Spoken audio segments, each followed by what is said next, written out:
Hello students, I am Dr. Roma from BDS Institute of English.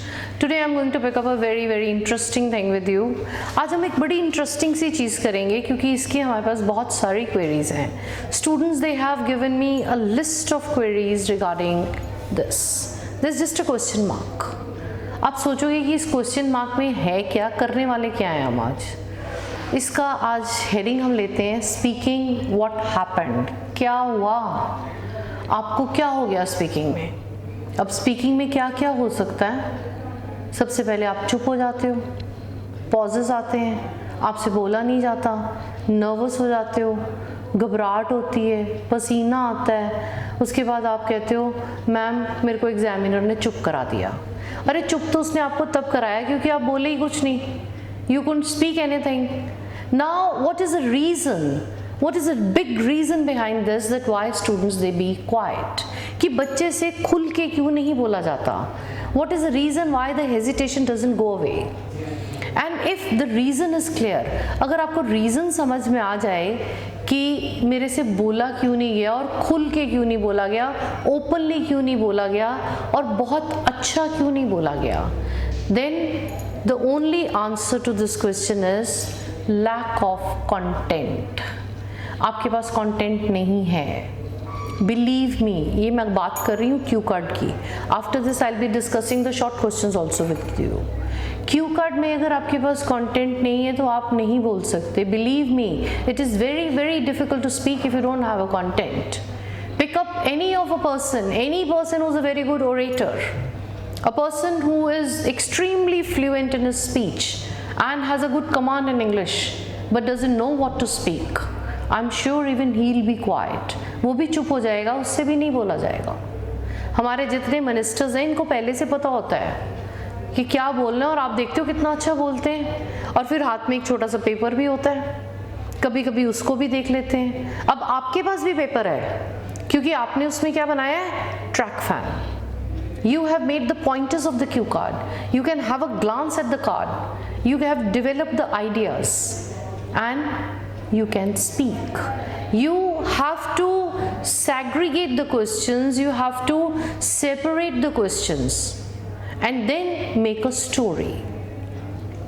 अब material बनाने का क्या तरीका है, what is the way? This I'll be talking for the students, those who have to start initially the speaking and those who have a paper nearby but they are very scared that how can I improve my speaking. Speaking improve करने के लिए आपको अगर cue cards नहीं बनाने आते, कोई बात नहीं, नहीं आते, सीखो उसको. वैसे तो मैं क्लास में सारे कार्ड्स आपको लिखवाती भी हूँ, ऑनलाइन में सारे कार्ड्स आपसे डिस्कस होते हैं और हमारे टेलीग्राम, इंस्टा सब पे ये चीज़ें बहुत मटेरियल है. But I will tell you how to do it. आप एक कार्ड लो, कार्ड में 3, 4, 5 क्वेश्चंस हैं. आप हर क्वेश्चन के ऊपर 8 to 10 लाइन्स, 7 लाइन्स, 5 लाइन्स बना के देखो. एक सेंट्रल आइडिया ले लो कि this is the card, this is the central idea and these are the question. I have to just build 5 to 7 lines on each card, on each line. When you will be able to develop the 5 to 7 lines on each line, the topic what is given to you, questions जो दिए हुए हैं, जब आप 5 से 7 lines, 8 से 10 lines, 15 lines बना लोगे तो आपको कार्ड बनाना आ जाएगा. You will be able to develop your independent ideas. अगर कई बार होता है कि कुछ समझ ही नहीं आता कि इसमें क्या करें, what is it I'm going to speak. अब वो जो आपको कुछ समझ ही नहीं आ रहा, उसके लिए एक सेंट्रल आइडिया चाहिए.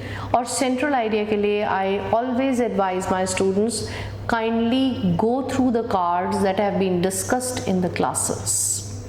क्लास में जो कार्ड्स डिस्कस किए गए हैं उसके मटेरियल को एक बार पढ़ लो.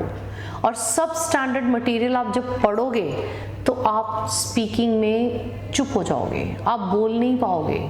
Because you will realize that whatever you're speaking is absolutely nonsense.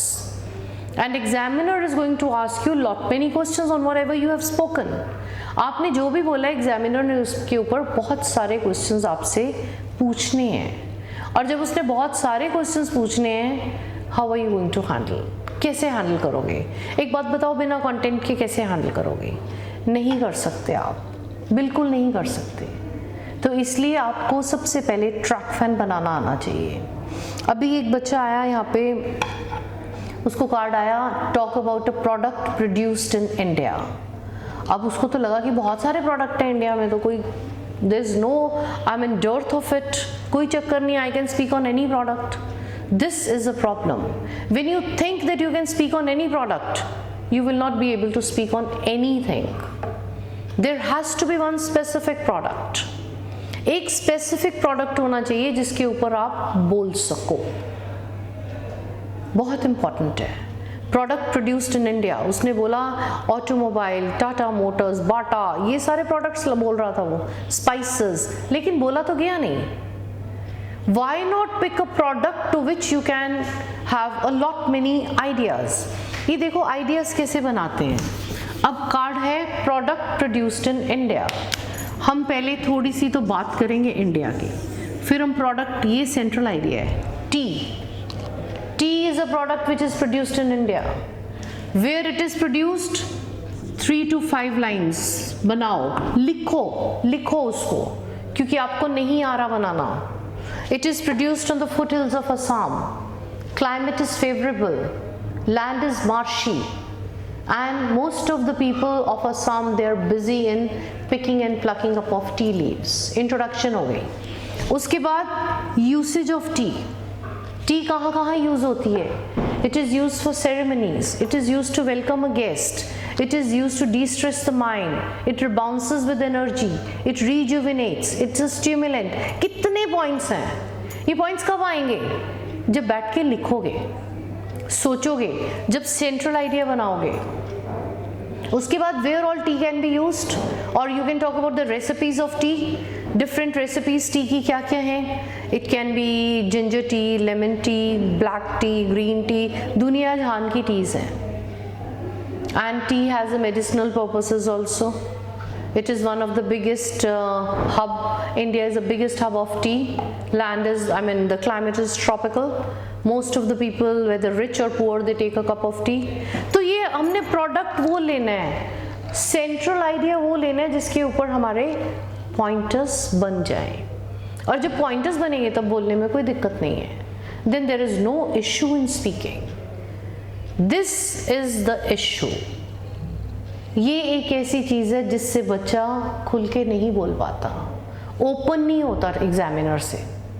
वो डरता है कि मैं अब क्या बोलूँ, चुप हो जाता है, पॉजेज आते हैं, और वहाँ पे तो स्प्लिट सेकंड्स हैं। हल्का सा पॉज आया, you are blank, you go blank, and examiner's expression is there, you are absolutely gone, you just won't be able to speak.